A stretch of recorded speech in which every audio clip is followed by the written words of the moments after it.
Hello students, आज आपण 7th topic start करतो, सेल डिव्हिजन. सेल डिव्हिजन म्हणजे काय असणार आहे, तर त्याच्यामध्ये जे काही आपली लाईफ आहे, जे काही लिव्हिंग ऑर्गॅनिझम्स आहेत, कुठचेही असू दे, छोटे असू देत किंवा मोठे असू दे, सगळे जे काही आहेत ते सगळे सेलपासून तयार झालेले आहेत. मग काही आहेत ते सिंगल सेल्युलर आहेत आणि काही आपल्यासारखे जे आहेत त्यांच्यामध्ये सेल काउंटसुद्धा करता येत नाही, एवढ्या अमाऊंटमध्ये सेल प्रेझेंट असतात. Life of all multicellular organism start from single cell that is zygote. तर किती आपण आता आपल्या बॉडीमध्ये आपण मल्टीसेल्युलर आहोत, म्हणजे खूप साऱ्या सेल्स प्रेझेंट आहेत. पण सुरुवातीला फक्त आपली जी काही लाईफ स्टार्ट होते ती एका सिंगल सेलपासून स्टार्ट होते, म्हणजे एक सिंगल सेल असते त्यापासून लाईफ स्टार्ट होते. तर त्या सिंगल सेलला झायगोट असं म्हणतात. Growth of every living organism depend on cell division. तर जसं की आपण मल्टीसेल्युलर आहोत. मल्टीसेल्युलर म्हणजे काय? मल्टी म्हणजे खूप आणि सेल्युलर म्हणजे सेल्स. तर खूप साऱ्या सेल्स आपल्या बॉडीमध्ये प्रेझेंट आहेत. पण स्टार्टिंगला काय असतं, तर एक सिंगल सेल फक्त प्रेझेंट असते. मग त्या सिंगल सेलपासून मल्टीसेल्युलर बनायसाठी, म्हणजे युनिसेल्युलरपासून मल्टीसेल्युलर बनायसाठी आपल्याला काहीतरी गरजेचं असणार आहे ना. तर त्याच्यासाठी हे सेल डिव्हिजन असतं.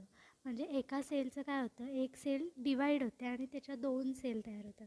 मग 2 सेलमध्ये डिव्हिजन होऊन त्याच्या 4 सेल तयार होतात. मग 4च्या 8 असं त्याचं डिव्हिजन पुढे पुढे कंटिन्यू चालूच राहतं. कधी हे सेल डिव्हिजन असतं ते थांबत नाही. त्याच्यामुळे मग आपली जी काही बॉडी असते किंवा कुठलेही लिव्हिंग ऑर्गॅनिझम्स आहेत त्यांची जी काही स्ट्रक्चर आहे ते तयार होतं. As stated in the cell theory, every cell arises from pre existing cell. तर सेल थेअरीमध्ये एक सेंटेन्स स्टेट केलं तर काय आहे, तर every cell arises from the pre existing cell. तर जी काही प्री एक्झिस्टिंग सेल आहे, म्हणजे आधी अवेलेबल असलेल्या सेलपासून दुसरी सेल आहे ती तयार होते. Every cell arises from pre existing cell. तर एक असं काही इंटरेस्टिंग क्वेश्चन्स आहेत. तर त्याच्यामध्ये काय, how do your wounds heal. तर आपल्याला कुठेतरी खर्चटतं किंवा रोज इवन आपण काही ना काहीतरी करत असताना कुठे ना कुठेतरी छोट्या मोठ्या खर्चटतं, लागतं, काही ना काहीतरी होतं.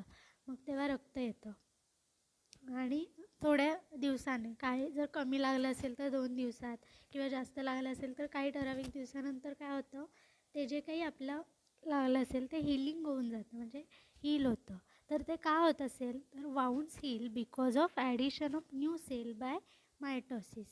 तर तिथे जे काही सेल्स असतात त्या सेल्स मरून जातात आणि तिथे नवीन सेल ॲड होतात. म्हणून मग काय होतं, तिथे जे काही आपल्याला लागलेलं खरचटलेलं वगैरे असेल तर ते पूर्णपणे नष्ट होऊन तिथे आपली नॉर्मल जशी स्किन आहे तसं परत दिसायला लागतं. तर त्याच्यासाठी सुद्धा या सेल्स खूप इम्पॉर्टंट फंक्शन प्ले करतात. What is the difference between growth of non living material and living organism. तर आता आपण काही अशा गोष्टी बघितल्या ज्या की नॉन लिव्हिंग आहेत पण त्यांच्यामध्ये सुद्धा ग्रोथ होते, म्हणजे निर्जीव असूनसुद्धा त्यांच्यामध्ये वाढ होते. मग ते त्याच्यात डिफरन्स काय आहे, लिव्हिंग ऑर्गॅनिझम आणि नॉन लिव्हिंग मटेरियलमध्ये काय डिफरन्स आहे ग्रोथचा. तर in living organism growth is intrinsic, that is it occurs from within by addition of new cell by cell division. तर इंट्रिन्सिक म्हणजे काय, तर बॉडीच्या आतमध्ये, ती जी काही बॉडी आहे त्याच्या आतमध्ये काय होतं आहे, तर जे काही नवीन सेल्स आहेत त्या ॲड होतात. कशा पद्धतीने ॲड होतात, तर सेल डिव्हिजन होऊन नवीन सेल ॲड होतात. आणि जे काही नॉन लिव्हिंग मटेरियल आहेत, in non living material growth is extrinsic. Extrinsic म्हणजे काय, तर बॉडीच्या बाहेर. लिव्हिंग ऑर्गॅनिझममध्ये काय होतं, इंट्रिन्सिक होतं म्हणजे बॉडीच्या आतमध्ये. आणि नॉन लिव्हिंग मटेरियलमध्ये काय आहे, तर extrinsic, that is it occurs by deposition of substances on the surface, that is growth of sand mounds. तर काय होतं याच्यावरती, तर जे काही सबस्टन्स आहे, जो काही नॉन लिव्हिंग मटेरियल जे आहे, निर्जीव जे काही वस्तू आहे तर त्याच्यावरती काय होतं, एकावर एक असे थर बसत जातात आणि ती जी काही वस्तू असेल ती वाढत जाते. जसं की फॉर एक्झाम्पल आपण शेल्स बघतो, शंख, शिंपले वगैरे. तर शंख काय आहेत, नॉन लिव्हिंग आहेत ना, पण त्याच्या आतमध्ये असणारे जीव जे आहेत लिव्हिंग आहे, पण जे शेल्स आहेत ते काय आहेत, नॉन. एकावर एक लेअर ते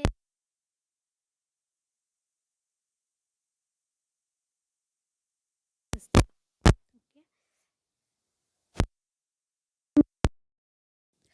सेल सायकल. तर सेलची डेफिनेशन काय आहे, the series of changes or sequential events occurring in the life cycle. तर सेल सायकल, जसं की सायकल आपण कुठल्याही म्हणजे असतं, रिपीटेडली चालू असतं.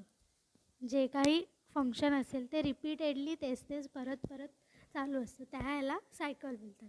तर सेल सायकल म्हणजे काय असणार आहे, तर ह्याच्यामध्ये series of changes or sequential event occurring in the life of dividing cell. तर जी काही सेल डिव्हिजन होत असतं त्याच्यामध्ये कंटिन्यू अशा सिरीज चालू असतात वेगवेगळ्या चेंजेसच्या. त्याचे ठरलेले असे सिक्वेन्शियल इव्हेंट्स असतात, ते कंटिन्यू चालू असतात.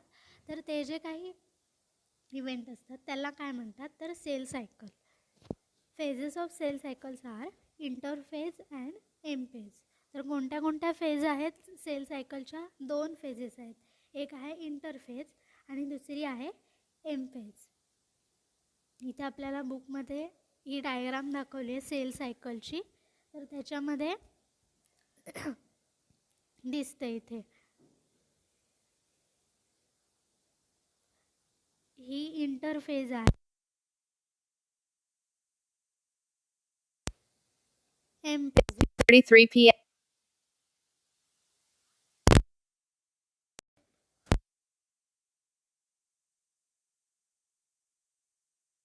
मध्ये नेमकं काय होतं,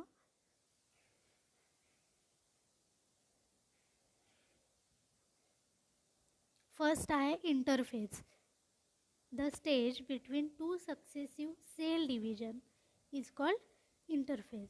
तर ह्या स्टेजला काय म्हणतात, जे काही 2 सक्सेसिव्ह सेल डिव्हिजन आहे त्या सेल डिव्हिजनच्या फेजला किंवा स्टेजला इंटरफेज म्हणतात. The longest phase of cell cycle.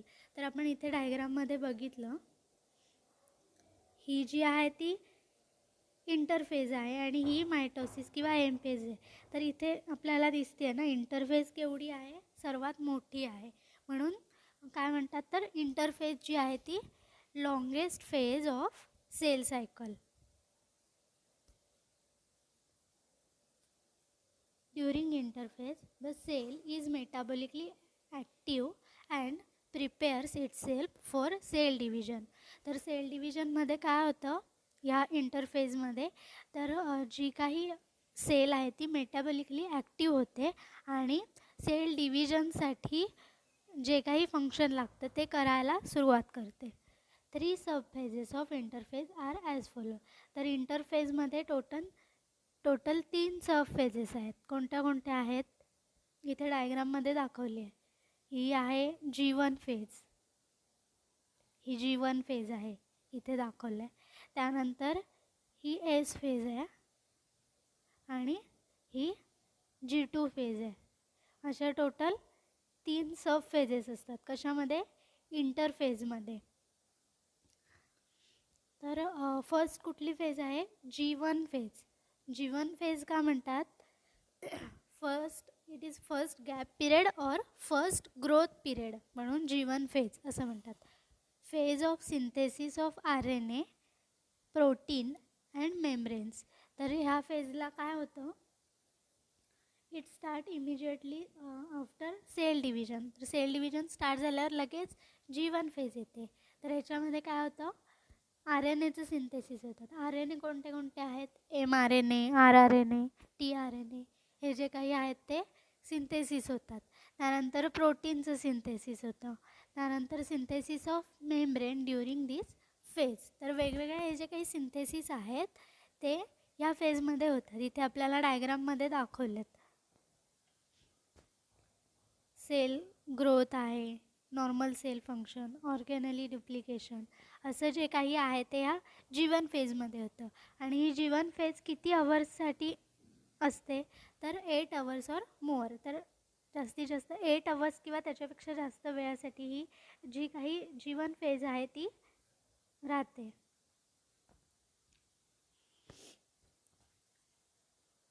त्यानंतर आहे कुठली phase? S phase or synthesis phase. तर ह्याच्यामध्ये काय होतं? Phase of DNA replication. तर ह्या फेजला DNA रेप्लिकेशन असं म्हणतात.